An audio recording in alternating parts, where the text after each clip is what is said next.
Antes de que comience la saga que desvela cada prueba del reclutamiento de marines espaciales, dejen su huella de honor, hermanos. Un me gusta. Si una suscripción y un comentario serán su juramento a los hijos de Rus. Que sus voces resuenen entre las estrellas como el aullido de los lobos fenricianos.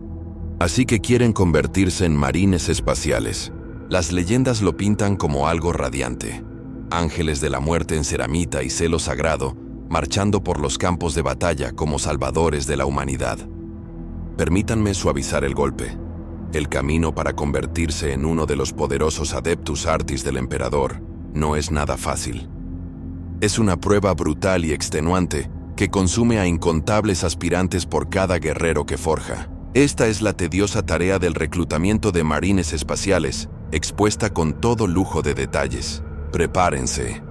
Y quizá tengan a mano una bolsa para el mareo, porque esta orientación laboral hace que un campo de entrenamiento en la jungla katakana parezca una agradable tarde en el parque. De joven salvaje a aspirante, el camino hacia el clan Arte comienza en algún mundo olvidado por el emperador, donde solo los más fuertes sobreviven. El imperio abarca millones de mundos, pero los capítulos de marines espaciales no reclutan candidatos en cualquier sitio. Prefieren a los peores de los peores.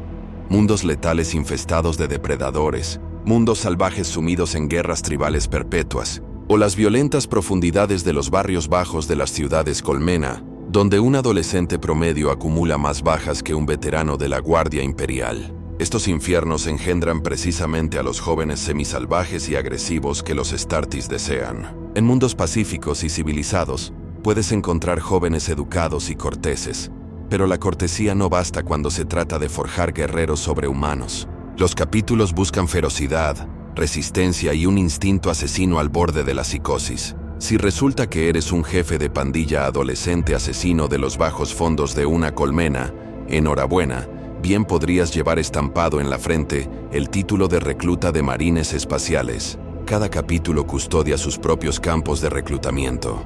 Algunos, como los lobos espaciales, llevan el concepto de nacidos en la batalla al extremo, reclutando en Feneris, un reino de guerras tribales sin fin y monstruos marinos colosales. Otros, como los ultramarines, prefieren la estructura, eligiendo entre los mejores de varios mundos civilizados dentro de su reino de ultramar, donde guerreros entrenan a los jóvenes hasta alcanzar la máxima capacidad humana. Ya sea un campeón tribal o un cadete de élite, todos los candidatos comparten un rasgo: una supervivencia excepcional en entornos implacables. Y casi siempre son varones y adolescentes. La tecnología genética de los Astartes solo funciona en varones, y funciona mejor en cuerpos que aún no han terminado de desarrollarse.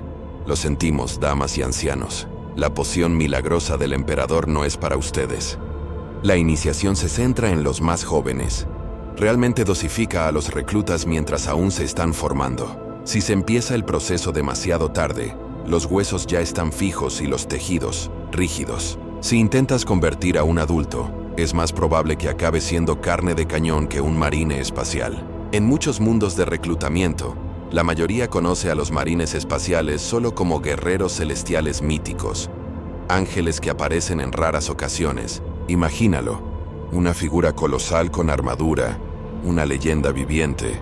Desciende de los cielos para proclamar que los jóvenes más fuertes deben superar pruebas para tener la oportunidad de alcanzar un gran destino entre las estrellas. En muchas sociedades, que un hijo sea elegido es el mayor honor imaginable, aunque el pobre hombre probablemente nunca regrese y muera gritando en un laboratorio si es que no cae antes en el campo de pruebas. Pero el honor es el honor, ¿no?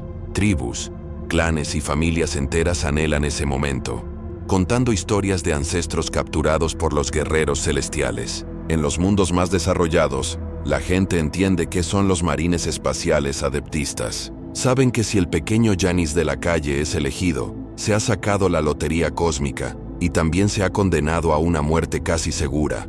Ya llegaremos a eso. En algunos lugares, un linaje con un antepasado que se unió a los marines espaciales asciende a la nobleza. Retratos del elegido cuelgan en los salones de los pueblos y la gente reza en su memoria como si fuera un santo. Toda esa reverencia ejerce aún más presión sobre los jóvenes para que demuestren su valía cuando los marines espaciales vienen a reclutar. Las pruebas mortales. He aquí el primer gran obstáculo y para la mayoría el último. Nadie se convierte en marine espacial sin demostrar, con sangre y sudor, que lo merece. Recordemos que cada capítulo es una hermandad guerrera con sus propias tradiciones, por lo que las pruebas varían enormemente. Y decir que son arduas es quedarse corto. Las pruebas a las que se somete a un aspirante harían que la selección de los SEAL de la Armada pareciera un juego de niños. Son desafíos de vida o muerte, a menudo literalmente. De cientos o miles, solo unos pocos los superan. Muchos de los demás mueren en el intento. Sombrío, sin duda. Opcional, no si quieres unirte a los estamentos. Algunas pruebas se disfrazan de ritual local. Un capítulo podría haber integrado sus pruebas en los ritos de iniciación de una tribu generaciones atrás, de modo que un guerrero adolescente cree estar participando en una cacería sagrada o un rito de duelo, sin saber que los guerreros del cielo lo observan desde las sombras, juzgando cada movimiento. Otras pruebas son manifiestas. Los marines espaciales llegan y desafían abiertamente al joven a competir por el honor de unirse a ellos. Las culturas difieren, pero la constante permanece. La prueba es increíblemente difícil y la mayoría de los candidatos no saldrán con vida ni ilesos. Consideremos algunos temas comunes para comprender lo que estas pobres almas aspirantes sufren. Prueba por combate, duelo a sangre. Tan simple y salvaje como suena, los aspirantes luchan, a menudo hasta la muerte, hasta que solo quedan los más fuertes o los más afortunados. El estilo depende de la cultura. Espadas de piedra y puños en una arena tribal. Espadas en un torneo de caballería o peleas a puño limpio en algún antro. El duelo a sangre está muy extendido porque es eficiente. ¿Quieres asesinos? Haz que demuestren que pueden matar. En algunos mundos, se trata de una batalla campal masiva o una serie de duelos, reduciendo el número de participantes de cientos a 10 finalistas. Si el capítulo necesita 5 nuevos reclutas en esa convocatoria, los 5 últimos en pie podrían obtener el pase dorado. Si solo necesitan 1, bueno, la expresión «el último en pie» se vuelve dolorosamente literal. Y sí, a muerte, significa exactamente eso. Los aspirantes pueden asesinar directamente a sus compañeros para reclamar la victoria. En otros lugares, esa sangre fría o rendición, con supervisores de los marines espaciales interviniendo antes del golpe final, pero no lo confundan con misericordia. Estas luchas no tienen reglas. Huesos quebrados, ojos arrancados, cuerpos destrozados. Un boticario podría curar a un candidato prometedor al que le hayan arrancado un brazo, si demostró algo extraordinario antes de ser mutilado. Pero no se molestarán a menos que lo demuestre. Muchos capítulos famosos prefieren este camino. Los Ángeles Sangrientos, por ejemplo, son conocidos por organizar torneos de combate letales entre sus aspirantes. El nombre Ángeles Sangrientos ya debería darte una pista de que no les importa manchar la arena de sangre. Los feroces lobos espaciales también disfrutan de una buena pelea, poniendo a prueba el coraje y la furia de sus jóvenes guerreros en combates a puño limpio o duelos de espada. Incluso los estoicos puños imperiales son conocidos por enfrentar a sus aspirantes en duras pruebas de habilidad militar. Es primitivo, salvaje y brutalmente efectivo para eliminar a los débiles. Si sales victorioso, o simplemente sobrevives el tiempo suficiente para impresionar a los jueces, en un duelo a sangre fría, has demostrado una fuerza física bruta y un instinto asesino dignos de consideración. Enhorabuena. Esa fue la parte fácil, la gran cacería, cazar al cazador. En muchas culturas, un rito de iniciación exige abatir a una bestia mortal. Los marines espaciales adoptan con entusiasmo este tema. En esta prueba, un aspirante, o un pequeño grupo, tiene la misión de matar a un temible depredador que aterroriza la Tierra. Hablamos de criaturas que la gente normal considera invencibles. Un escorpión gigantesco y venenoso en los desiertos inhóspitos, un reptil devorador de hombres en los pantanos, un lobo enorme de las llanuras heladas, incluso un horror seno si el mundo recibe visitas indeseables. A veces la prueba es un trofeo, la cabeza de la bestia, una piel, un colmillo. En otras variantes, la misión consiste en capturar al monstruo vivo, lo cual es tan suicida como suena. No se trata solo de fuerza bruta, es una prueba de astucia, resistencia y sangre fría. Rastrear a un depredador por su propio territorio con equipo mínimo convierte al cazador en presa, un paso en falso y será su juguete. Algunos capítulos incluso siembran sus mundos con pesadillas exóticas para mantener el ecosistema interesante, asegurando que los lugareños siempre estén luchando contra algo que pueda devorarlos, forjando así una juventud más fuerte. Sí, has oído bien. Si la fauna autóctona no es lo suficientemente letal, los astartes podrían añadir discretamente algunas criaturas devoradoras de hombres. Olvídense de la terraformación. Llamen la creación de terror.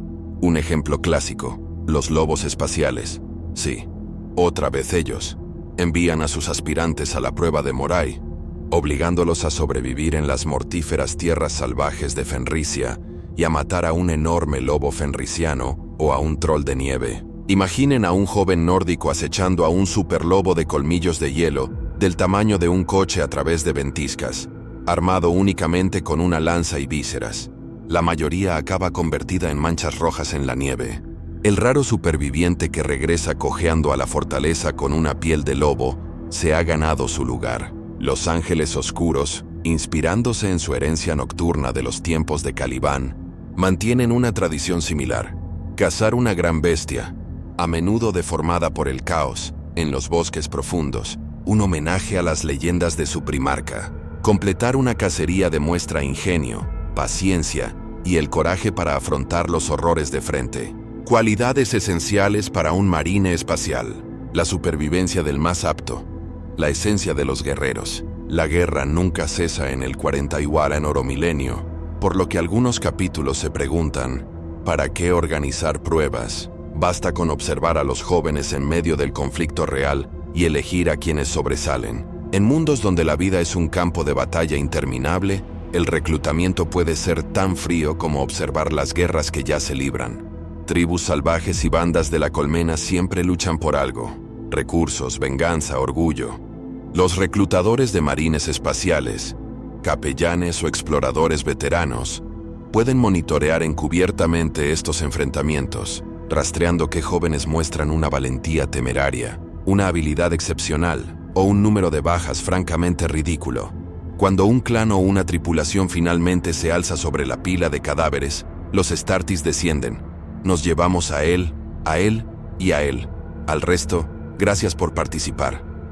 En los casos más oscuros, los capítulos incluso fomentan el derramamiento de sangre para garantizar una cosecha constante de tipos duros. Se cuentan historias de capítulos que siembran rivalidades, infiltran agentes para avivar la discordia, restringen el acceso a los recursos o murmuran que el dios de una tribu insultó al de otra. Cualquier cosa para evitar la violencia. La lógica es brutal pero simple. La paz debilita, la guerra perpetua endurece. Para cuando un aspirante es elegido de esta manera, ya está marcado por la batalla y luce esa mirada penetrante. Los lobos espaciales son un claro ejemplo. Se contentan con dejar que las tribus fenresianas se aniquilen entre sí, para luego elegir al único berserker que sobrevive a la masacre final. Los ángeles oscuros y sus sucesores tampoco tienen reparos en fomentar rivalidades en sus mundos de reclutamiento para que la situación nunca se estabilice. Insensibles, sin duda. Pero en la sombría oscuridad del futuro, la compasión es un lujo.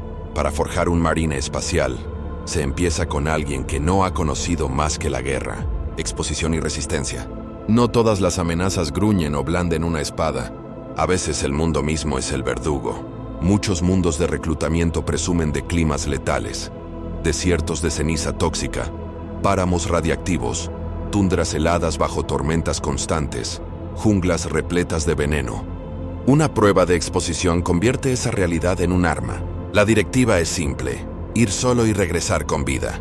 Es una lucha entre tú y la naturaleza, que en Warhammer 40.000 a menudo parece activamente malévola. Los aspirantes parten sin apoyo, y quizás solo con la ropa que llevan puesta, o una rudimentaria herramienta de supervivencia. El objetivo es poner a prueba la fortaleza, el ingenio y una férrea negativa a morir. Si provienes de una jungla infernal donde cada planta quiere devorarte, tu gente normalmente sobrevive sin estar nunca sola. Así que la prueba te envía solo a ese infierno verde y espera a ver si regresas. En un mundo helado, podrían dejarte en el punto A y ordenarte llegar al punto B a través de un frío glacial. Prepárate para una travesía a través de ventiscas que harían llorar al explorador polar más infernal. En páramos irradiados, quizás la ruta atraviese llanuras de ceniza incandescente, donde el aire mismo corroe los pulmones sin filtro. Algunas pruebas de exposición son intencionadamente imposibles de ganar en el sentido convencional. La verdadera victoria reside en negarse a rendirse. El capítulo observa, mediante satélites o psíquicos, y si un aspirante resiste más allá de lo que cualquier humano normal debería, luchando contra la sed, el hambre y los depredadores mutantes, lo rescatarán del abismo. De acuerdo, este es duro, servirá. Un giro particularmente cruel consiste en dejar al candidato en un entorno completamente ajeno. Un miembro de una tribu del desierto, arrojado repentinamente a un glaciar polar, desconoce por completo la supervivencia en el frío, lo que lo convierte en la prueba definitiva de adaptabilidad. O al revés, un íber que jamás ha visto un árbol es lanzado a una jungla carnívora. Hundirse o nadar, con las probabilidades claramente a su favor. Los ultramarines, paradigmas de la lógica, suelen favorecer las pruebas de exposición. Creen que las dificultades templan la grandeza. Las leyendas incluso afirman que, en el pasado de ultramar, ciertas familias de élite abandonaban a sus recién nacidos en la naturaleza como primera prueba de resistencia. Difícil de creer, pero así es el imperio. Enhorabuena por el bebé. Ahora veamos si sobrevive a una ventisca. Los lobos espaciales, del mismo modo, envían a sus jóvenes guerreros a los glaciares o a las llanuras de Fenris y les ordenan encontrar el camino a casa. Quienes lo logran son claramente favorecidos por Ras, o simplemente increíblemente obstinados. Superar esta experiencia demuestra que se puede soportar el dolor, el aislamiento y un universo indiferente empeñado en acabar contigo. Algo vital para un marine espacial que debe luchar en lugares que aniquilarían a cualquier hombre común. Pruebas de espíritu y psique. Autoconocimiento. La fuerza bruta no basta. Los astartes exigen mentes inquebrantables. Los horrores a los que se enfrentan, demonios, terrores alienígenas, la locura de la guerra, doblegan incluso a los hombres más fuertes.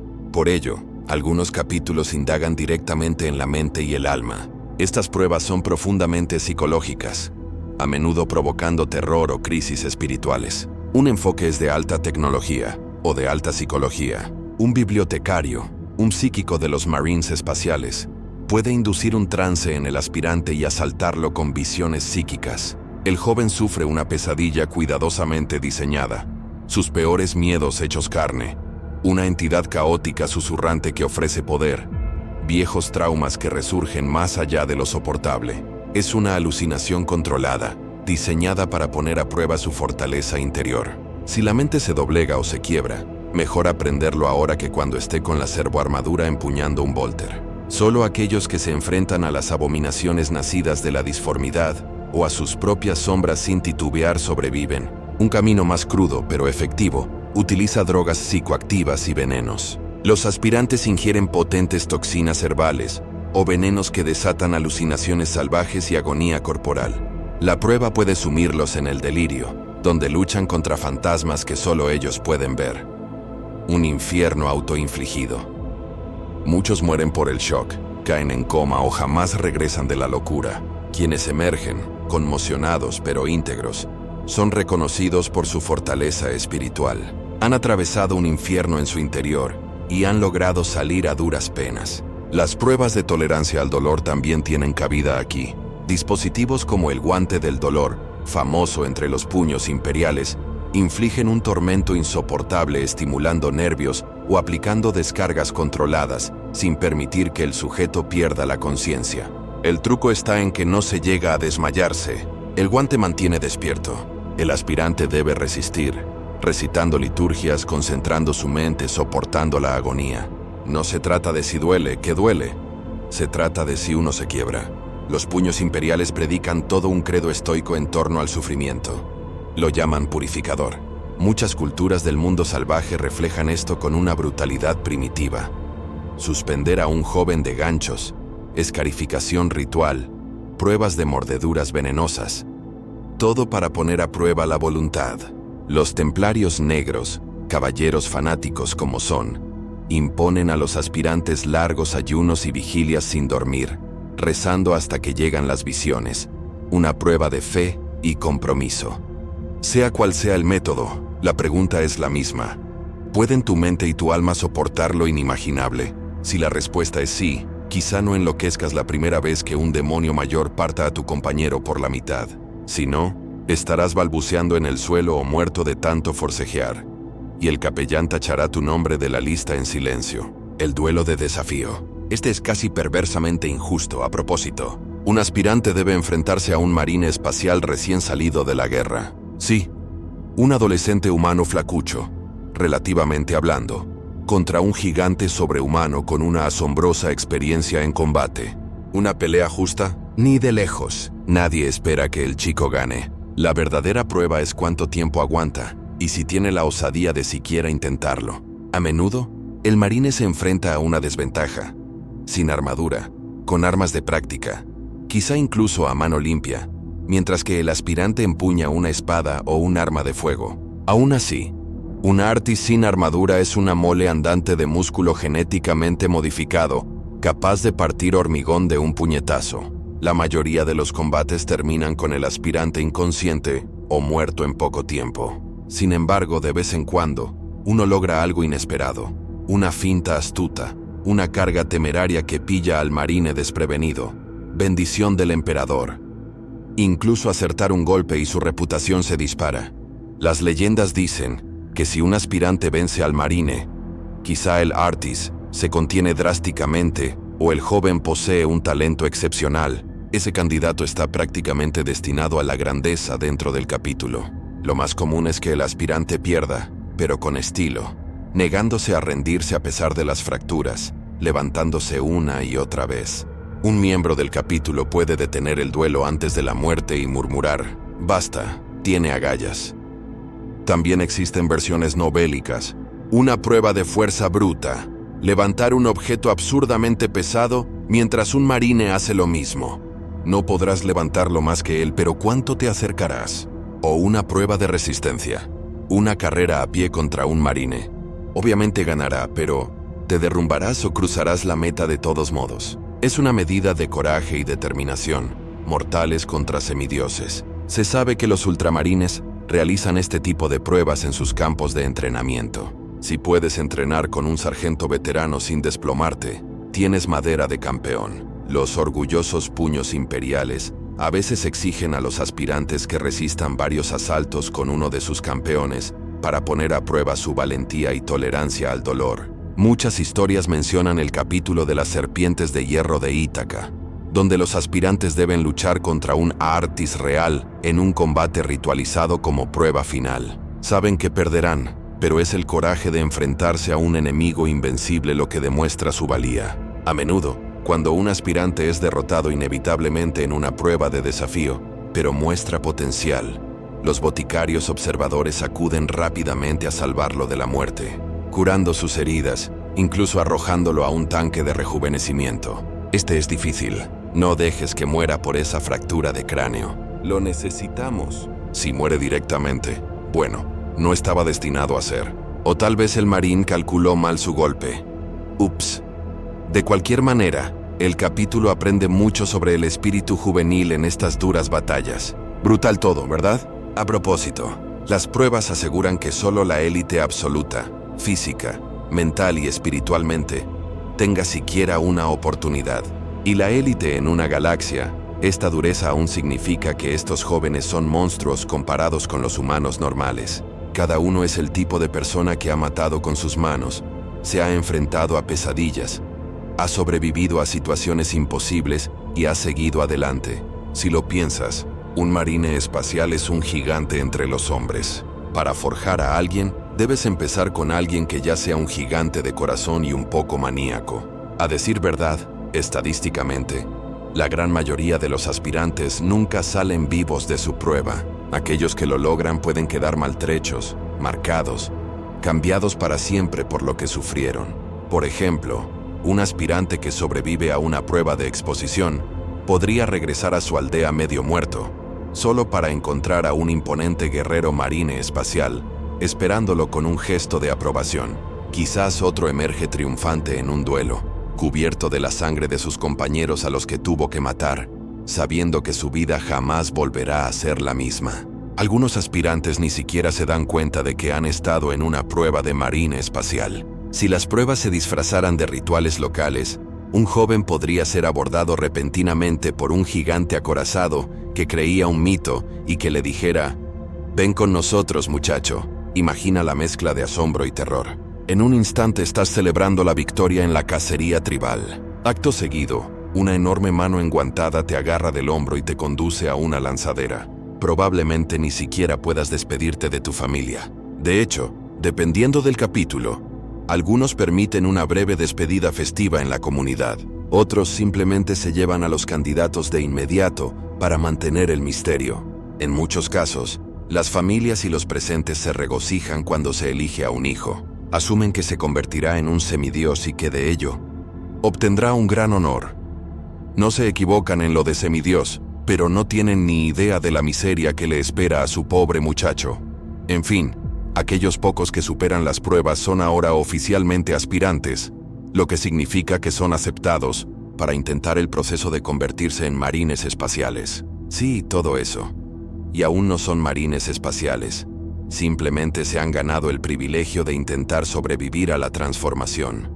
En este punto, los reclutas suelen ser captados por los facilitadores del capítulo, normalmente el capellán y los boticarios. Un capellán, un sacerdote guerrero de semblante adusto con casco de calavera y armadura negra, suele supervisar la fortaleza espiritual de los reclutas, mientras que un boticario, un médico, un genetista y un cirujano, vestidos con armadura blanca, examinan su biología. Los aspirantes pueden ser llevados a bordo de una lanzadera a la nave estelar del capítulo o a su monasterio fortaleza.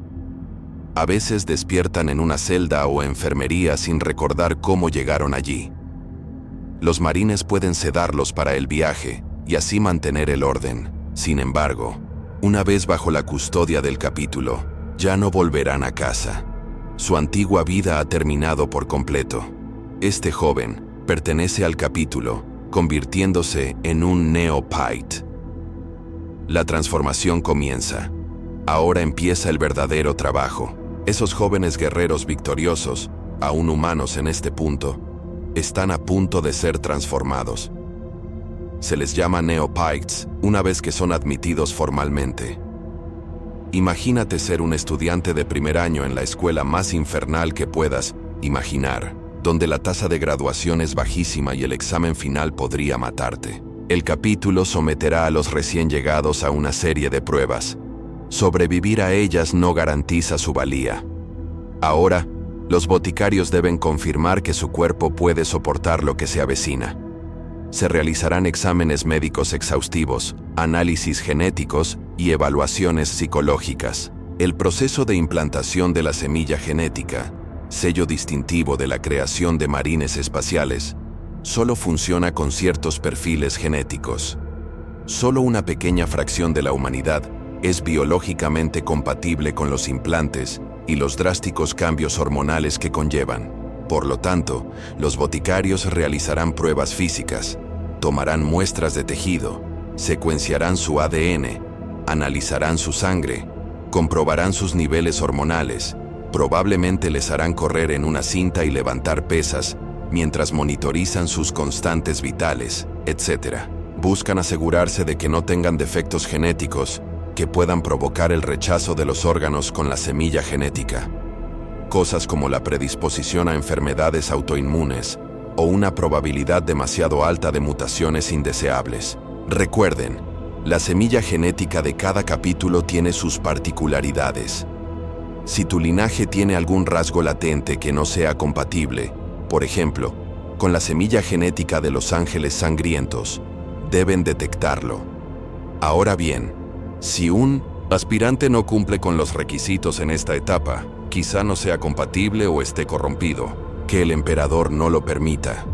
Cualquier señal de corrupción del caos o mutación psíquica inesperada será eliminada.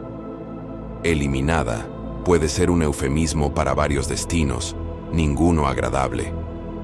En el mejor de los casos, simplemente le dirán: has fracasado, no puedes convertirte en uno de nosotros.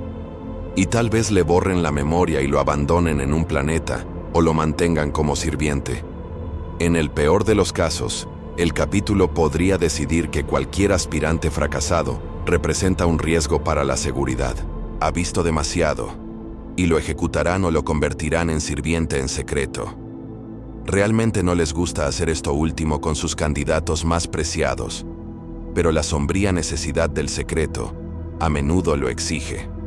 Así que, si perteneces al afortunado 5% que sobrevivió a la prueba, ahora debes estar en el selecto grupo de aquellos biológicamente aptos para la implantación, sin presión. Suponiendo que superes las pruebas genéticas, te someterás a una evaluación psicológica. Esto no es una terapia suave y tranquila, ni mucho menos. El capellán o los bibliotecarios podrían usar máquinas de psicoadopción o incluso sondeos telepáticos para escudriñar tu mente en busca de debilidades, impurezas o cualquier lealtad latente a algo que no sea el emperador. ¿Eres verdaderamente fiel? ¿Algún miedo o duda oculta que pueda hacerte vacilar en la batalla? ¿Eres mentalmente estable? Bueno, lo suficientemente estable para una vida de hiperviolencia sancionada. Dado que probablemente fuiste un joven, salvaje o un pandillero endurecido, es probable que tengas una mentalidad muy agresiva. Eso es bueno. Pero deben asegurarse de que puedas ser controlado y condicionado adecuadamente. El recluta ideal es agresivo, pero también dócil y leal. Si alguien es demasiado independiente o muestra signos de resistencia a la autoridad, el capellán lo considerará un gran problema. Los marines espaciales necesitan disciplina y unidad absolutas. Un rebelde solitario, ajeno a la cultura de ciertos capítulos, podría ser eliminado o sometido a un severo proceso de reeducación. En esta etapa, el capellán podría comenzar las primeras lecciones de adoctrinamiento, inculcando a los aspirantes el credo del capítulo, la verdad imperial o la fe imperial, según el capítulo, y la idea de que están a punto de convertirse en algo mucho más grande que un humano y deben abandonar la humanidad. Es un poco sectario, la verdad. Pero, en muchos sentidos, los marines espaciales son un culto. El culto a los guerreros elegidos del emperador. Los jóvenes suelen estar sobrecogidos. Se encuentran en los mismísimos salones de sus dioses, viendo cosas con las que la gente común jamás sueña. Laboratorios genéticos, arsenales repletos de servoarmaduras, santuarios sagrados a los Primarchs. Puede resultar abrumador. El capellán está ahí para canalizar esa admiración y transformarla en devoción y concentración. Bien, llegados a este punto, un puñado de aspirantes han sobrevivido a las pruebas y superado el proceso de selección. Ahora llega la parte verdaderamente espeluznante. La serie de implantes y cirugías que los transformarán de niños humanos en marines espaciales transhumanos. Existen 19 implantes estándar para los marines primogénitos originales. Cada uno es una maravilla de la bioingeniería y desde la perspectiva del recluta, una auténtica prueba. Los implantes se derivan de la semilla genética del capítulo, material genético que se remonta a uno de los Primarchs del emperador. Imagina la semilla genética como una colección de tejidos o genes especializados que, al ser introducidos en un cuerpo humano, lo transforman poco a poco. Este no es un proceso rápido, requiere numerosas cirugías, inyecciones y terapias. No se trata simplemente de tomar una pastilla y convertirse en un supersoldado. El recluta caminará por la cuerda floja de la supervivencia a través de una constante alteración fisiológica. La implantación suele ocurrir en fases que corresponden aproximadamente a ciertas edades o etapas del desarrollo del nuevo capítulo. Idealmente, el capítulo desea comenzar temprano, cuando el cuerpo aún está en pleno crecimiento.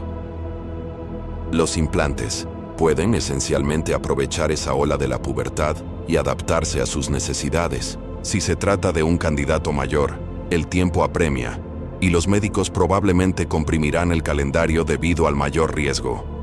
Analicemos la metamorfosis biológica. Y perdonen si me pongo un poco técnico. Es una mezcla de ciencia y pesadillas. Corazón secundario. Para empezar, algo relativamente sencillo. Al aspirante se le implanta un segundo corazón en el pecho. Sí, un corazón completamente nuevo. Este corazón secundario puede entrar en funcionamiento para aumentar el flujo sanguíneo o actuar como reserva si el corazón principal resulta dañado. Es como tener una batería de repuesto para él. La biscopia potencia el desarrollo muscular. La musculatura del recluta comienza a multiplicarse en densidad y eficiencia. Gana masa, pero no solo volumen, sino fibras musculares de calidad que le confieren una fuerza tremenda. El apetito se dispara. El chico puede llegar a comer 6 veces más que antes y seguir sintiendo hambre, ya que su cuerpo consume recursos para reconstruirse. Entre el Osmolder y la biscopia, el joven se parece menos a un adolescente larguirucho y más a un superhéroe que ha entrenado intensamente en el gimnasio. Imagínate un superhéroe algo más alto, corpulento y de complexión más robusta que cualquier humano normal. En este punto, los cambios físicos del recluta ya son drásticos y apenas lleva 3 implantes. Curiosamente, durante esta fase, si el capítulo utiliza sustancias rituales especiales, como la hélice de los lobos espaciales o el cáliz de sangre de los ángeles sangrientos, suelen introducirlas aquí para catalizar aún más la transformación. Por ejemplo, los lobos espaciales poseen un componente genético único llamado hélice de Kinis. Esencialmente, un cóctel genético extraído del genoma de su primarca Lehman Ross. Los sacerdotes lobo, su capellán boticario, hacen beber al aspirante de la copa del lobo, ingiriendo esta potente mezcla. Esto activa los órganos de la semilla genética y también les otorga los instintos depredadores salvajes de un lobo fenriciano, si no los transforma directamente en una bestia hombre-lobo esclavizante. Muchos aspirantes a lobos espaciales fracasan aquí mismo. El Canis elixis es inestable, y aquellos de constitución débil mutan en criaturas lupinas sin mente. Deben ser sacrificados o exiliados. Es una prueba tanto espiritual como física para los lobos espaciales. La ven como el espíritu del lobo, poniendo a prueba al candidato. Solo si la voluntad del aspirante es fuerte, puede superar la furia salvaje y emerger aún en control, aunque ahora llevando para siempre un rastro de la bestia en su interior. Los ángeles sangrientos hacen algo similar, pero en un momento diferente. Tras todos los demás implantes, realizan la incanguinación, un ritual donde el aspirante bebe un poco de la sangre sagrada del capítulo, supuestamente extraída de la propia sangre de su primarca sanguineus, preservada. En la práctica de los ángeles sangrientos, los aspirantes son inducidos a un coma profundo en sarcófagos dorados tras beber esta sangre, permitiendo que la semilla genética haga su efecto, mientras experimentan sueños vívidos con los recuerdos de sanguíneos. Es una metamorfosis casi religiosa, que culmina con su transformación en marines espaciales. Es una práctica exclusiva de los ángeles sangrientos. Solo ellos podían convertir un procedimiento médico en una obra de arte gótica. Pero me desvío del tema. Volvamos a los órganos. Este pequeño implante, generalmente el siguiente tras los 3 primeros, altera la propia sangre, modifica la médula ósea y la química sanguínea para optimizar el transporte de oxígeno y el aporte de nutrientes. Los marines espaciales tienen sangre hiperactiva. Es de un rojo brillante, casi escarlata debido a su alto contenido en oxígeno. Esto ayuda a mantener sus cuerpos en pleno desarrollo nutridos y oxigenados. El órgano Hemister también actúa como módulo de control para los implantes previos, regulando los niveles hormonales para asegurar que el crecimiento óseo y muscular, inducido por la osmodula y la biscopia, no se descontrole. Se puede observar el patrón. Un órgano inicia un cambio, otro lo supervisa o lo perfecciona. El emperador y sus derechos genéticos diseñaron este proceso con una cuidadosa interacción entre los implantes. Si uno falla o falta, los demás podrían no funcionar correctamente, por lo que perder órganos semilla genética es un grave problema para un capítulo. Órgano del Ahriman. ¿Alguna vez te has preguntado por qué los marines espaciales parecen no desangrarse nunca, ni siquiera por heridas graves? Agradezcámoslo al órgano del Ahriman. Es un pequeño implante similar al hígado que genera células especiales del Ahriman, superplaquetas sintéticas. Si un marín recibe un corte o un disparo, estas células acuden a la herida y coagulan casi instantáneamente, sellando las lesiones con tejido cicatricial en cuestión de segundos. En esencia, la sangre de un marine se coagula tan rápido que solo las heridas verdaderamente catastróficas pueden causarle la muerte por hemorragia.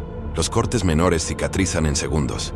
Las heridas profundas pueden cicatrizar en 1 minuto. Este órgano transforma a un recluta en alguien capaz, al final del entrenamiento, de sobrevivir a lesiones que dejarían perplejos a los médicos convencionales. Se implanta en la cavidad torácica y se conecta al sistema circulatorio. Es más alto, mucho más fuerte. Sus huesos son de acero. Se recupera de cortes y fracturas con una velocidad asombrosa, y su sangre fluye con mayor rapidez. Probablemente ya siente la diferencia. A estas alturas, es probable que supere con creces a cualquier humano mortal, pero aún hay mucho más por venir.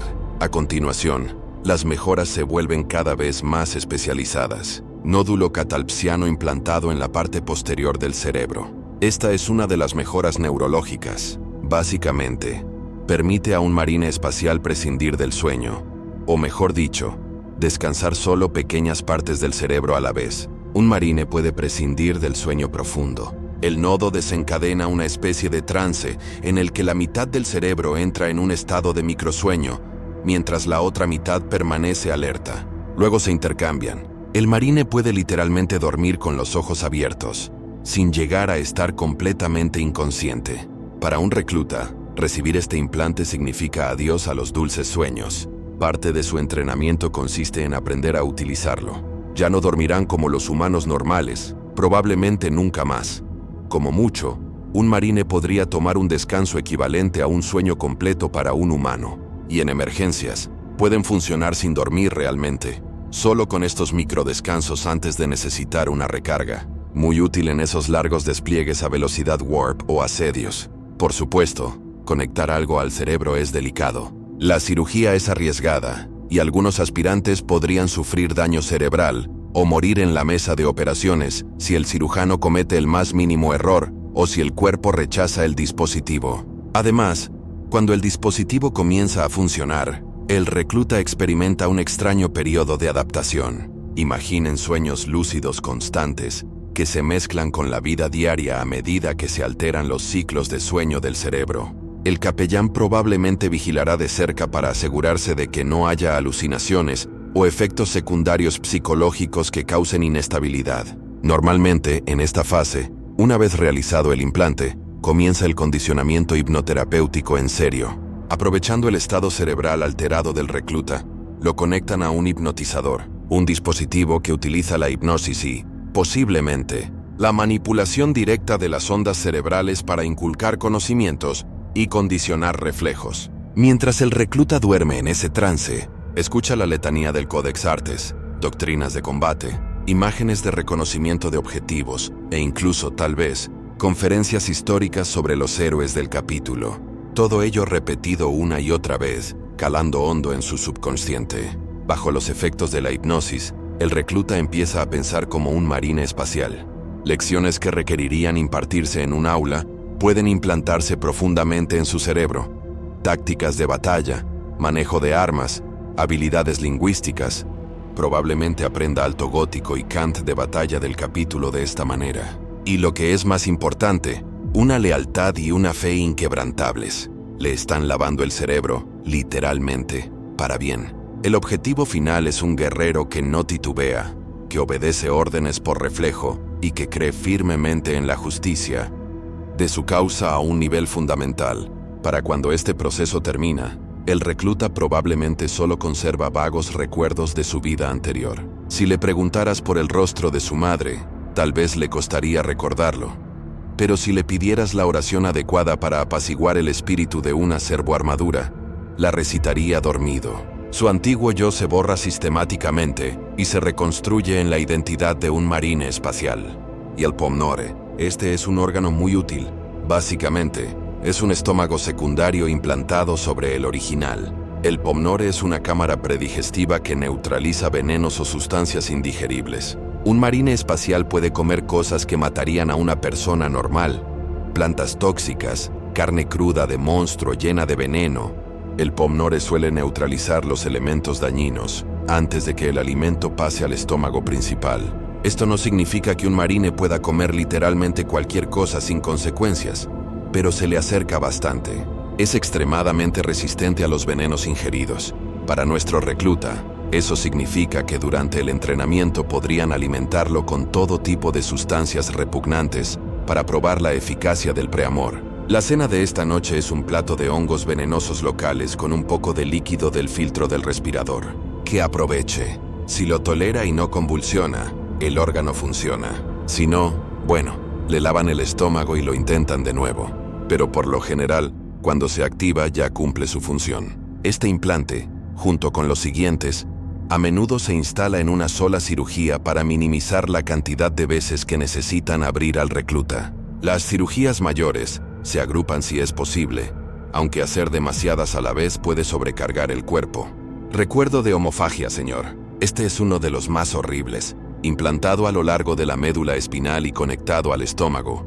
La homofagia permite a un marine absorber recuerdos comiendo carne. Sí, leyó bien. Si un marine espacial consume una parte de una criatura, especialmente el cerebro u otro tejido vital, puede obtener fragmentos de sus recuerdos o experiencias. El propósito original probablemente sea práctico. Imagina que estás en un planeta alienígena. Matas a un animal local y comes parte de él. La homofagia podría revelarte lo que ese animal sabía sobre su entorno, como la ubicación del agua o los depredadores a los que temía. En la guerra, un marine podría comer la carne de un enemigo muerto para averiguar rápidamente qué sabía, planes de batalla, contraseñas, etc. Una forma de recopilación de inteligencia macabra pero efectiva.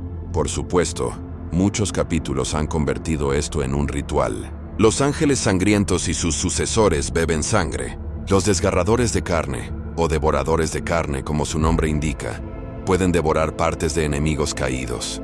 Para algunos capítulos es tabú usar esta habilidad abiertamente porque, seamos honestos, roza el canibalismo, pero funciona. Ahora bien, ¿qué supone para el recluta?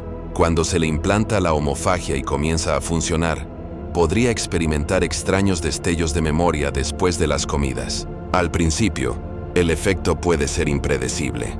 Probablemente le realizan pruebas controladas, donde le dan de comer carne de, por ejemplo, un animal en particular y monitorean sus reacciones. Es algo delicado. Demasiada carne o carne inadecuada puede abrumar la mente, pero gradualmente aprende a manejarla. Es importante destacar que este órgano tiene efectos secundarios. Es por eso que algunos capítulos desarrollan ansias. La notoria sed roja de los ángeles sangrientos, una ansia insaciable de sangre, se atribuye en parte a una homofagia mutada que les provoca ese deseo. Existe una anécdota.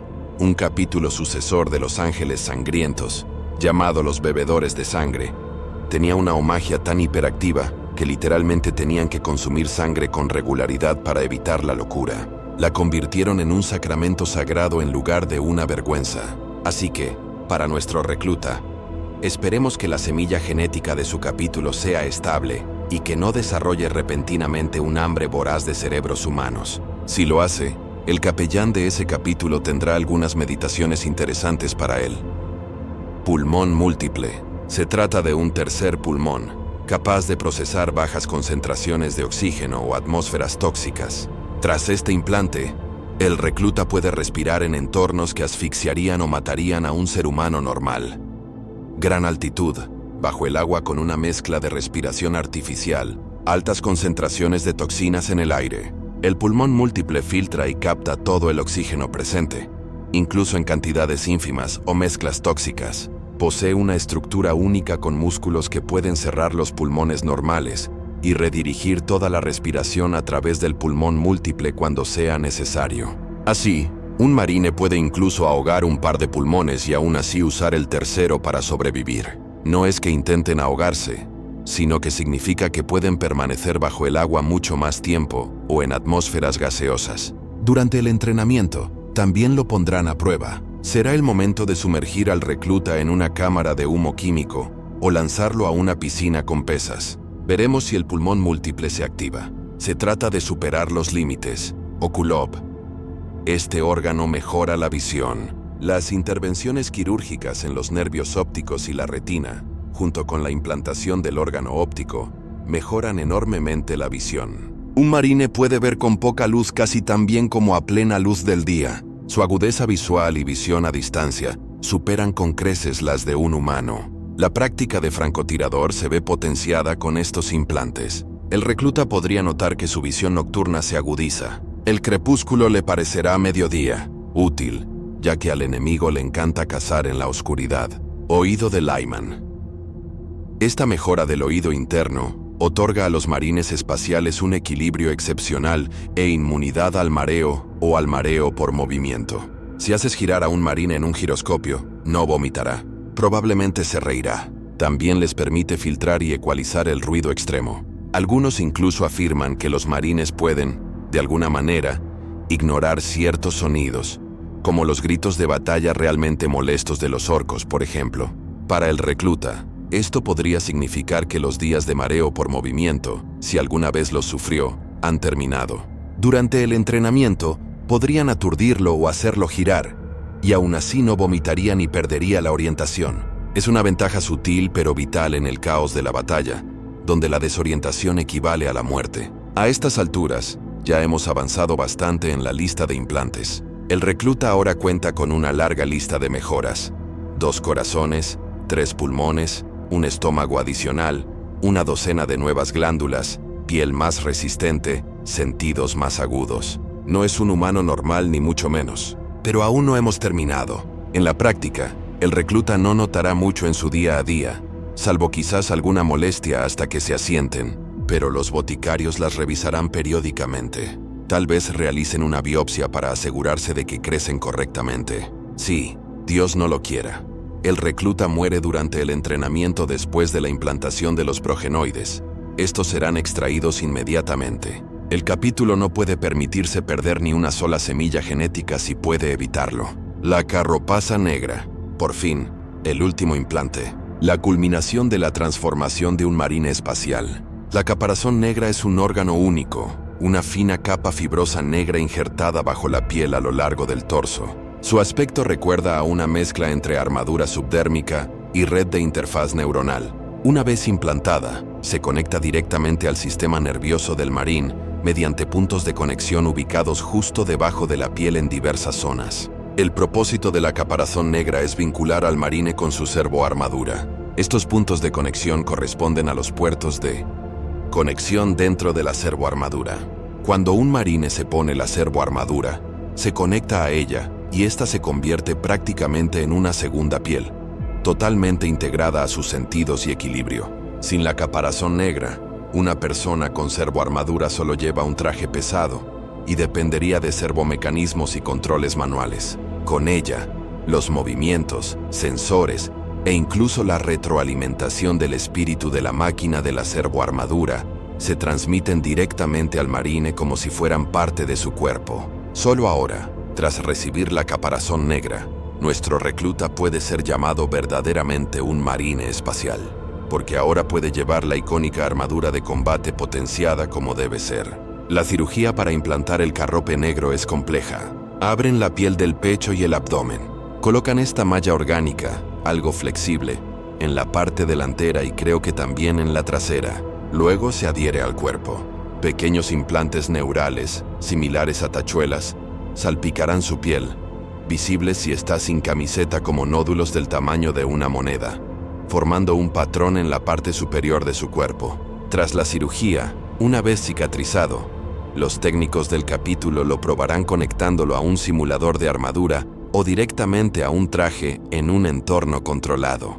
La primera vez que un neófito interactúa con la servoarmadura a través del carrope es un hito. De repente siente todo el traje. Al principio es abrumador. Imagina ser consciente de repente de un cuerpo metálico de 2 metros de altura a tu alrededor. Cada servo soporta su peso y, sin embargo, su fuerza amplifica el más mínimo movimiento muscular. En esta etapa, entrenan intensivamente para que se acostumbre, pero después de eso, se moverá con la armadura tan fluidamente como si estuviera en su propia piel. La carropaza negra es la línea divisoria entre iniciado y hermano de batalla pleno. Con la carropaza negra implantada, la transformación física se completa. Nuestro aspirante ya no es un aspirante. Posee todos los órganos de un marine espacial. Si ha llegado tan lejos, es básicamente un joven marine espacial en físico y capacidades básicas. Consideren en qué se ha convertido. Mide más de 2 metros, quizás más de 7, con una musculatura descomunal. Tiene 2 corazones que bombean sangre rica en nutrientes, 3 pulmones que filtran el aire y extraen oxígeno incluso de atmósferas contaminadas, y un estómago adicional capaz de neutralizar veneno. Sus huesos son como roca, su caja torácica una placa sólida. Se cura rápidamente de heridas que a otros les costarían la vida, y apenas necesita dormir. Puede ver en la oscuridad, incluso más allá del alcance normal, y rastrea olores como un depredador. Sus reflejos y fuerzas son sobrehumanos. Probablemente podría doblar barras de acero y aplastar un cráneo humano con sus propias manos. Ha sido imbuido de conocimiento bélico mediante hipnosis, y probablemente ha dedicado incontables horas al entrenamiento físico, ejercicios de combate, práctica con armas y simulaciones tácticas. En resumen, ha pasado de ser un joven primitivo pero mortal a una máquina de guerra casi posthumana. Entrenamiento e indoctrinación. Cabe destacar la gran cantidad de entrenamiento que acompaña a toda esta bioingeniería. Mientras los boticarios trabajan en su cuerpo, los instructores del capítulo trabajan en su mente y habilidades. Los días transcurren entre entrenamiento de combate y entrenamientos con otros neófitos, ahora con cuidado de no matarse entre sí. Las pruebas competitivas han terminado. Estos muchachos forman parte del mismo equipo y son valiosos para el capítulo. Practican la puntería con vólteres y otras armas, comenzando probablemente con armas más pequeñas hasta que pueden manejar el potente retroceso de un vólter completo. Realizan ejercicios de tácticas de escuadrón, aprenden comunicaciones en el campo de batalla y estudian a los enemigos de la humanidad, desde orcos hasta herejes y tiranidos, a menudo utilizando simulaciones huecas o criaturas cautivas vivas si están disponibles. Un neófito podría pasar una tarde en las jaulas de combate practicando con cuchillos, luego una noche en la capilla del recluso recitando los catecismos del odio. Después, en una sesión de hipnosis, implantando datos tácticos en su cerebro y corriendo 80 kilómetros con todo el equipo a través de pistas de obstáculos. Es intenso, por decirlo menos. Están forjando no solo un cuerpo, sino un guerrero letal y absolutamente leal. El capellán continúa supervisando el adoctrinamiento espiritual. Para entonces, cualquier noción de la vida, religión o cultura anterior del aspirante probablemente se haya integrado a la doctrina del capítulo. Si su tribu veneraba a algún espíritu celestial, ahora sabe que eso era solo un aspecto del emperador. El capellán lo presentará de esa manera. Quizás adore al emperador y venere al primarca de su capítulo como su padre espiritual. Si el capítulo tiene peculiaridades, como los lobos espaciales con sus sagas de animales tomológicos, o los ángeles sangrientos con sus ritos artísticos y sangrientos, al recluta se le enseñan estas costumbres y participa en ellas. Los rituales son fundamentales en la vida de un neófito. Vinculan al neófito a la cultura del capítulo. Algunos capítulos marcan o tatúan a sus reclutas con símbolos de logros. Otros celebran banquetes. Sí, los marines espaciales pueden comer comida normal. De hecho, mucha, dado su metabolismo, aunque muchos desarrollan gustos muy espartanos. El recluta podría haber pasado por una celebración ritual tras cada cirugía de implante exitosa o una vigilia de ayuno y oración antes de recibir las cruciales. Por ejemplo, se dice que los puños imperiales exigen que el neófito pase tiempo en oración ante el altar del primarca antes de que se le permita la cirugía de carpocapsa negra para asegurar que esté mentalmente preparado para unirse plenamente al capítulo.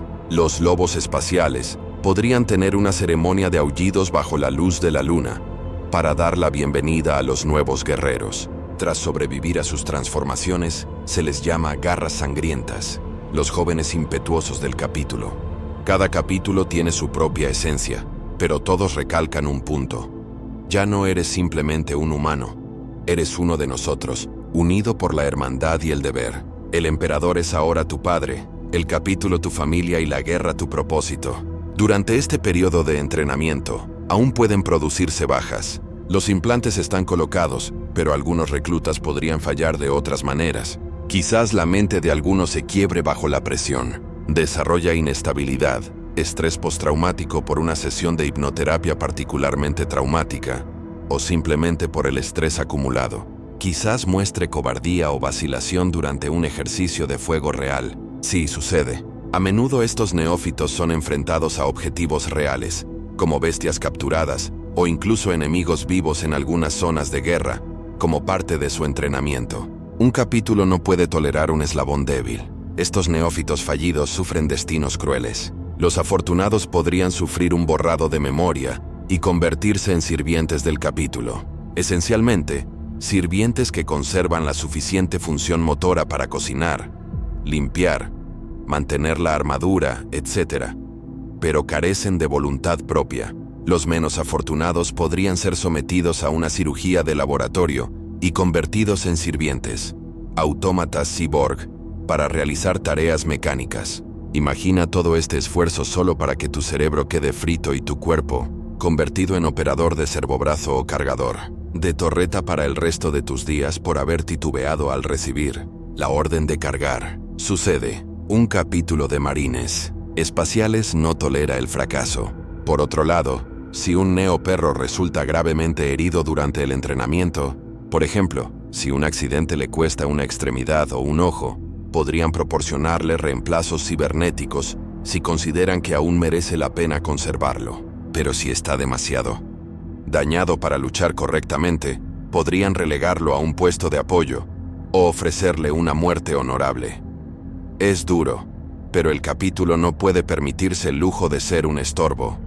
Unos pocos que demuestran un talento especial pero no pueden continuar como marines de línea podrían ser destinados a otros puestos. Por ejemplo, un neoperro con gran aptitud técnica podría ser enviado a Marte para entrenarse como tecnomarín tras convertirse en marín, aunque esto suele ocurrir más tarde, o bien, aquel que muestre una chispa psíquica podría ser seleccionado para entrenamiento bibliotecario. De nuevo, se trata de una prueba completamente aparte, que a menudo implica experimentos de terror o pruebas realizadas por el bibliotecario jefe del capítulo.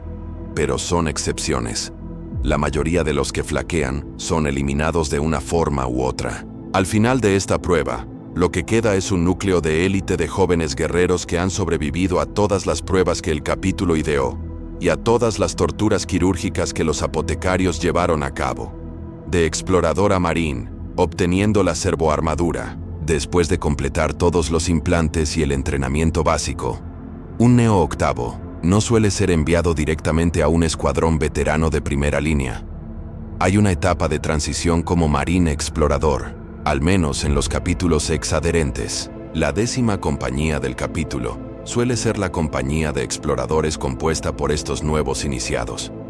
Luchan con armadura de reconocimiento ligera, caparazón y capas de camuflaje, no con servoarmadura completa, y portan rifles de francotirador, escopetas de combate o rifles Bolter con munición especializada y armas adecuadas para el reconocimiento y la guerra asimétrica. ¿Por qué aún no llevan servoarmadura? Hay varias razones. Primero, la servoarmadura es un recurso sagrado y escaso. No se le da a alguien que no haya demostrado su valía en combate real bajo supervisión. Segundo, los exploradores a menudo necesitan ser sigilosos u operar en entornos donde la voluminosa servoarmadura resulta un estorbo. Y tercero, es una prueba final. ¿Puedes desempeñarte sin la protección y la fuerza completas de la armadura, usando solo tu ingenio y tu físico mejorado? Así pues, nuestro marine recién reclutado pasa su tiempo como explorador, aprendiendo los entresijos de la guerra en un equipo relativamente pequeño, a menudo bajo la atenta mirada de sargentos veteranos. Aquí es donde todo ese entrenamiento se pone a prueba contra enemigos reales. Podrían infiltrarse en un campamento orco para marcar objetivos, participar en ataques de guerrilla contra las líneas de suministro enemigas o actuar como observadores, avanzados solicitando ataques aéreos. Todo tipo de misiones peligrosas que, sin embargo, perfeccionan sus habilidades. Se dice que un marine espacial se gana su servoarmadura por méritos en el campo de batalla como explorador. Sin embargo, no todos los capítulos siguen ese camino al pie de la letra. Los lobos espaciales, como es sabido, operan de forma distinta. Sus guerreros recién iniciados se convierten en garras sangrientas, tropas de asalto rebosantes de furia, que cargan contra el enemigo con espadas sierra y pistolas junto a líderes de manada más experimentados. Los equipan de inmediato con servoarmadura y los lanzan contra el enemigo, confiando en su ferocidad. Esto encaja con la cultura de los lobos espaciales. El valor y la agresividad son muy apreciados, y la idea de que un cachorro merodee como explorador no concuerda con su ética guerrera. Curiosamente, los lobos invierten la idea que tiene la sex de un explorador. Sus exploradores lobos son, en realidad, veteranos curtidos que han optado por la operación en solitario. Así, un viejo lobo espacial gruñón podría abandonar la estructura de la gran compañía y operar solo tras las líneas enemigas. A estos se les llama exploradores lobo, y no son novatos en absoluto. Mientras tanto, sus reclutas son berserkers en primera línea. Cada cual tiene sus preferencias, o como se suele decir, cada lobo tiene sus colmillos. Los Templarios Negros, un capítulo cruzado que opera sin un mundo natal fijo, también se desmarcan un poco del códex. No tienen una compañía de exploración propia. En su lugar, cuentan con un sistema donde cada Neopact es asignado a un hermano de batalla de pleno derecho, llamado iniciado en la terminología templaria. Como escudero o aprendiz, el Neopact viste una mezcla de equipo, a menudo una coraza y quizás piezas de servoarmadura heredadas, y lucha junto a su mentor en batalla. El iniciado lo entrena en combate real. Con el tiempo, a medida que el Neopact demuestra su valía, se le van otorgando gradualmente más piezas de servoarmadura, hasta que está completamente equipado y puede ser nombrado iniciado. Es un enfoque de mentoría individualizada, propio de un capítulo que se inspira en una orden de cruzadas sagradas. Esto significa que un neófito templario negro podría lanzarse a una trinchera hereje junto a su maestro, aprendiendo sobre la marcha bajo una supervisión muy estricta. Y si flaquea, su mentor está ahí para corregirlo y enderezarlo o sacarlo del apuro, y viceversa. La mayoría de los demás capítulos, especialmente los descendientes de los ultramarines, se ciñen a la progresión de explorador. Algunos pueden tener ligeras variaciones. Quizás un capítulo enfatice primero el entrenamiento en devastadores, armas pesadas o tácticas de asalto, pero, en general, la carrera de un marine comienza en la 10ª compañía, como explorador. Luego pasa a escuadras de devastadores, apoyo pesado en una compañía de batalla, donde aprende disciplina de fuego. Después a escuadras de asalto, ataque rápido, combate cuerpo a cuerpo, perfeccionando su agresividad. Y finalmente a escuadras tácticas, un todoterreno, la columna vertebral del capítulo. Este es el ciclo de desarrollo aprobado por el Códex para garantizar que un marine sea completo. Por supuesto, un capítulo en una situación de guerra crítica podría acelerar este proceso. Si las bajas son elevadas y se necesitan reemplazos urgentemente, un Neoite podría ser equipado con servoarmadura y asignado a una compañía de reserva antes de tiempo.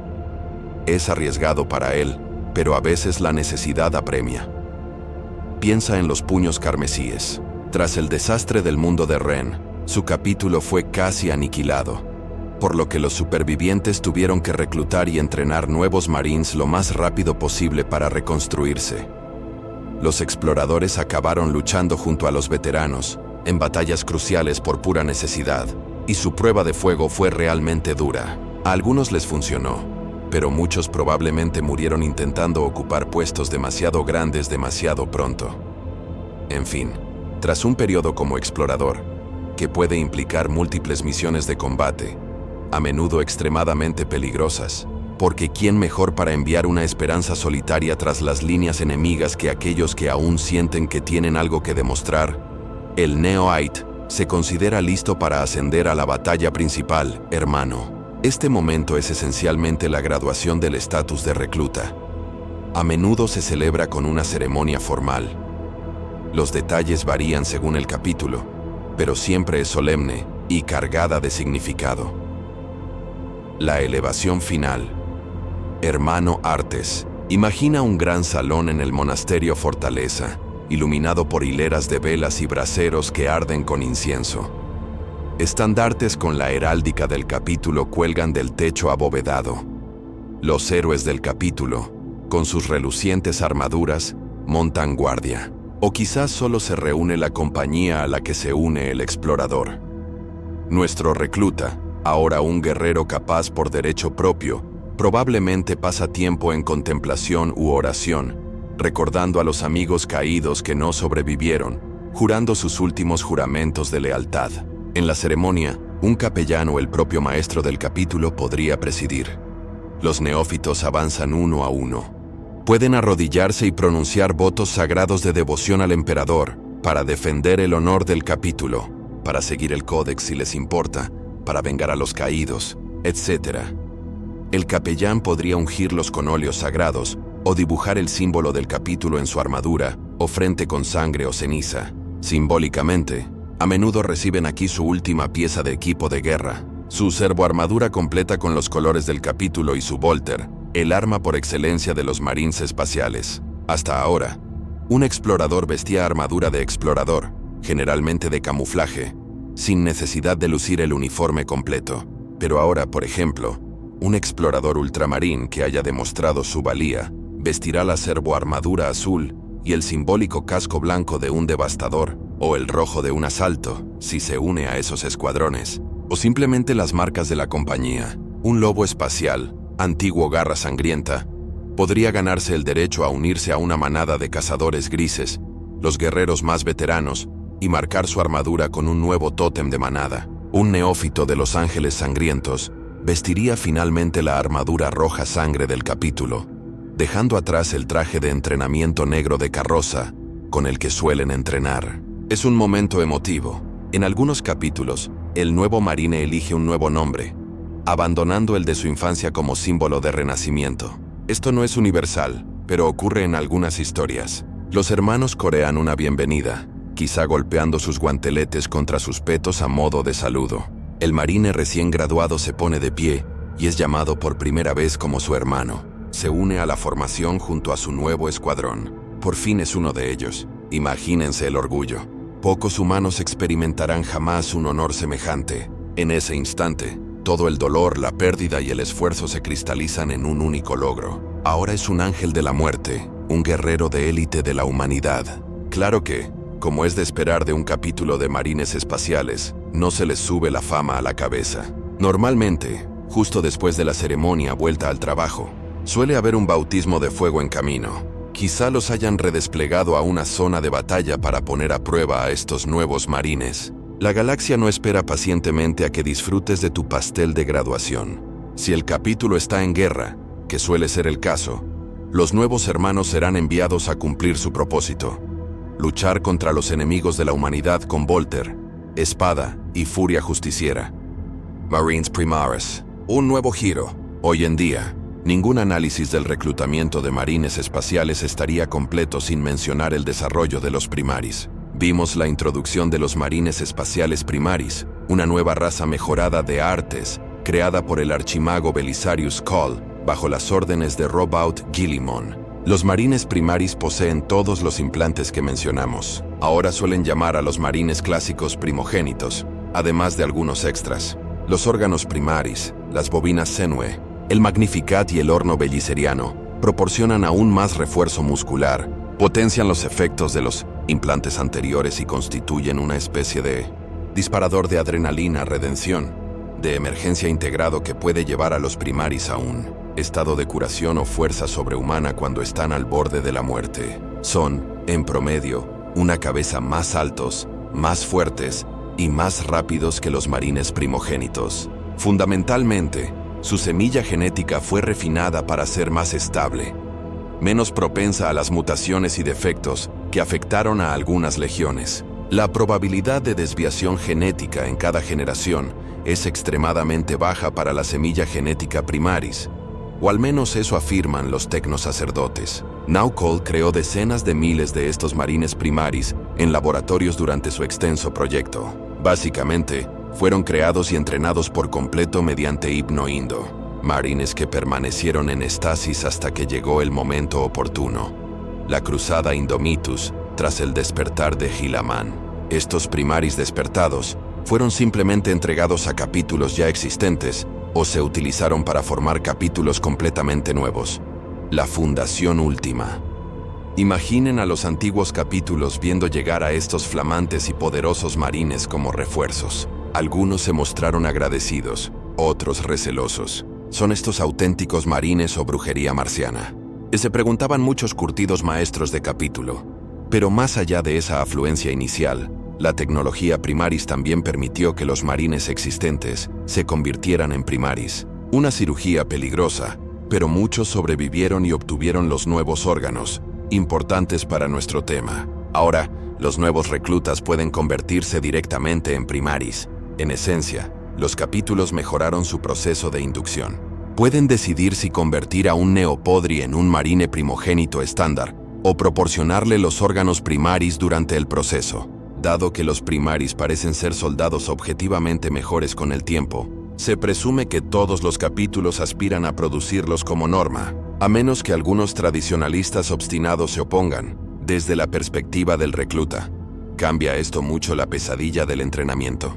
Realmente no, excepto quizás que añade un par de cirugías más que soportar, y tal vez una probabilidad de supervivencia ligeramente mayor, gracias a la mejora de la tecnología genética. Se dice que la semilla genética Primaris es más estable, por lo que posiblemente haya menos muertes por rechazo de órganos, aunque aún no se acerca al 100% de éxito. En todo caso, se podría argumentar que ser un recluta Primaris podría ser incluso más difícil. Esos implantes adicionales someten al cuerpo a un estrés adicional, pero esta es la vanguardia de la ciencia imperial, así que presumiblemente Cole intentó optimizarla. El tiempo dirá cómo se desarrolla por completo la integración de los Primaris en cada capítulo. Pero una cosa está clara: los fundamentos del reclutamiento de Artis siguen siendo crueles e implacables. Ya seas primogénito o Primaris, seguirás siendo ese niño luchando con uñas y dientes en una arena mortal, sobreviviendo solo en el yermo, permitiendo que un boticario te abra la caja torácica para implantarte un órgano mientras muerdes una correa de cuero, o incluso permaneciendo despierto recitando la letanía de la fortaleza para no gritar. Algunos boticarios insisten en ello, para medir la tolerancia al dolor. El proceso Primus no eliminó nada de eso, simplemente añadió algo más. De hecho, algunos capítulos tuvieron que lidiar con la tradición frente a la innovación. Imagina decirle a un capítulo tan orgullosamente ritualista como Los Ángeles Sangrientos: tenemos nuevos órganos para vuestros reclutas. Lo incorporarán, pero probablemente lo integrarán en su retórica mística. Por la sangre de Sanguinius os haremos aún más fuertes. 3 milagros más para bendecir vuestra carne. En definitiva, los Primaris son marines espaciales. Su reclutamiento, aparte de los primeros reclutas producidos en masa, converge en el mismo sombrío camino de prueba y transformación que hemos descrito. Los pocos, los orgullosos, los transhumanos. Al final de este arduo viaje, nuestro antiguo aspirante se erige como hermano del capítulo, completamente equipado y listo para servir. Es probable que el capítulo celebre un banquete en honor del recién llegado. Algunos organizan un gran banquete, donde los nuevos marines se sientan a la mesa con los veteranos por primera vez en igualdad de condiciones. Puede que haya brindis por su valentía, y se recuerden con solemnidad a aquellos que cayeron en el camino. Quizás los nombres de los aspirantes caídos estén grabados en un panel de honor. Después de todo, dieron su vida cumpliendo con este deber, y ese sacrificio no se toma a la ligera. Pero probablemente, al igual que muchos capítulos borran deliberadamente esos nombres, considerándolos que no formaron parte verdaderamente del capítulo, la cultura de cada capítulo así lo dicta. Ahora comienza para ellos el verdadero trabajo de un marine espacial, una guerra sin fin. Pero he aquí un pensamiento reconfortante, ¿o no? En muchos casos, el combate real contra los enemigos del emperador es menos letal para un marine que el proceso que lo llevó hasta allí.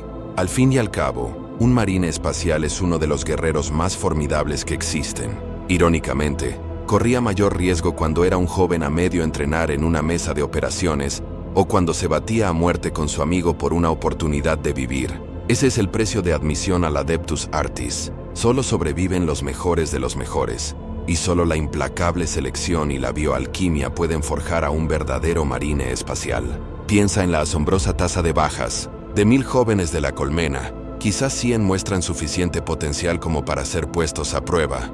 De esos 100, quizá 10 sobreviven a las brutales pruebas y son elegidos. De esos 10, quizá 5 superan todas las pruebas genéticas y la implantación sin morir ni enloquecer.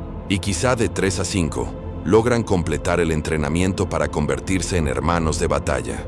Quizá incluso menos, dependiendo de problemas con la semilla genética o la rigidez del capítulo.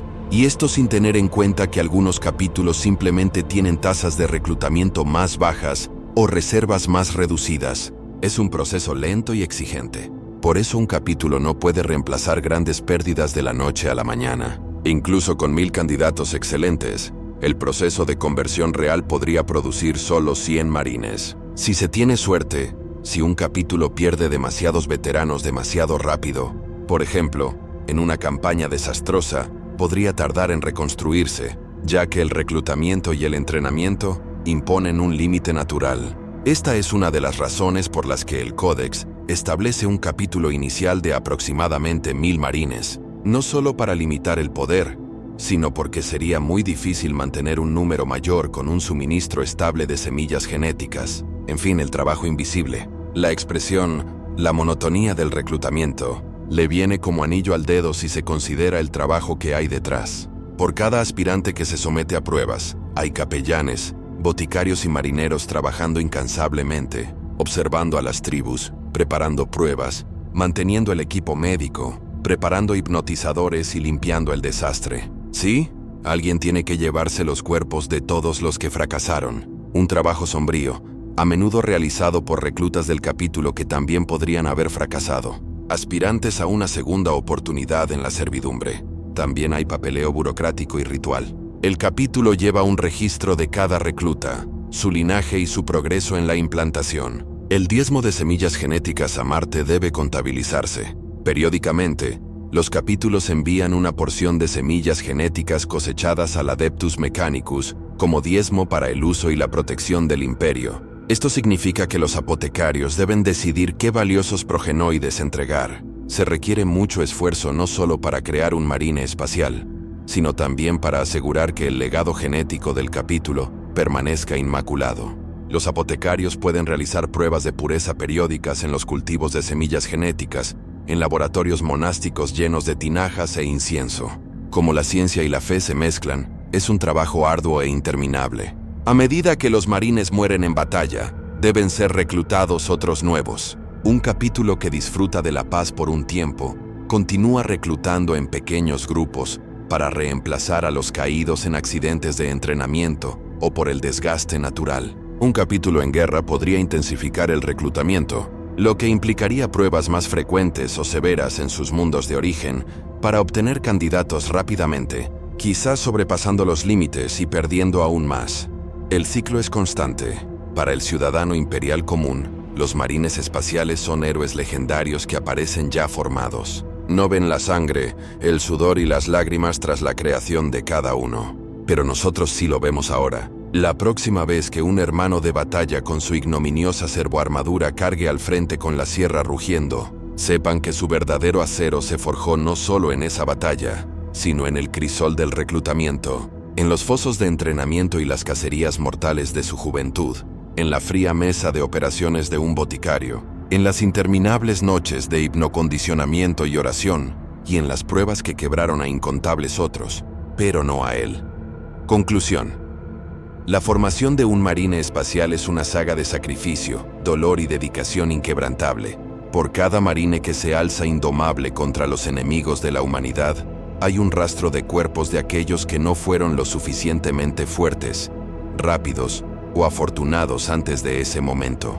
Es un precio que el Imperio está dispuesto a pagar, y los propios aspirantes suelen estar ansiosos por pagarlo con tal de trascender sus limitaciones mortales y convertirse en un arma viviente del emperador. Lo que puede parecer inhumano en su crueldad es precisamente lo que se requiere para defender a la humanidad en una galaxia de horrores sin fin. Los Artis no nacen, se forjan con sangre y hierro, fe y semilla genética, paso a paso, con meticulosidad. Así que, si alguna vez has soñado despierto con lo genial que sería ser un marine espacial, quizás ahora comprendas la realidad. El proceso para llegar allí probablemente te habría matado 3 veces, y sin duda, te habría hecho desear haberte quedado en casa, en la granja. La gloria de los marines espaciales se gana a través de un sufrimiento indescriptible.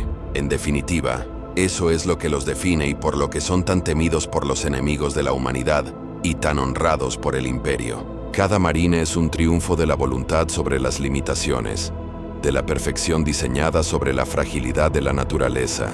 Cada uno es un individuo extraordinario forjado por una prueba extraordinaria. Este es pues el duro trabajo tras el guerrero divino, años de esfuerzo y terror para crear al soldado definitivo. Es un crisol implacable, pero de él emergen los ángeles de la muerte, los marines espaciales, los elegidos del emperador, cuya mera presencia en el campo de batalla puede cambiar el curso de la guerra. Son pocos en número, pero cada uno vale por 1000 hombres inferiores. Ahora conoces la verdad sobre cómo llegan a serlo. No es romántico ni bonito, es oscuro, agotador y a menudo ingrato. Pero en la sombría oscuridad del lejano futuro, los héroes no nacen, se hacen, una prueba agonizante a la vez, forjados en el sufrimiento y templados con un propósito inquebrantable. Y ese aspirante es el precio de convertirse en un marine espacial. Victorioso debe morir. Victoria o muerte,